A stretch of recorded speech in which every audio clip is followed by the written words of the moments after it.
uyda svet o'chib qoldi, oyim ish berib qoldilar. Uyda svet o'chib qolish bahona bo'la olmaydi. Unda oyim ish buyurib qoldilar degani yaxshiroq. Oyim ish berib qoldilar, o'rtoqlarim majburlab ko'tirib qo'yishdi. Oo. Oyim ish buyurib qoldilar. Yaxshi. Oyim ish berib qoldilar, vaqtim bo'lmadi. Vaqtim bo'lmadi. Vaqtim bo'lmadi, mazam bo'lmadi, kasal bo'lib qoldim.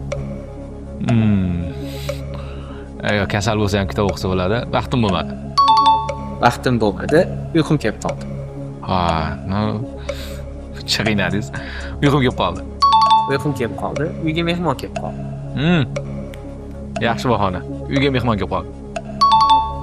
Uyga mehmon kelib qoldi, menga to'g'ri kelmadi. Ayo, uyga mehmon kelib qoldi. Shunisi yaxshi.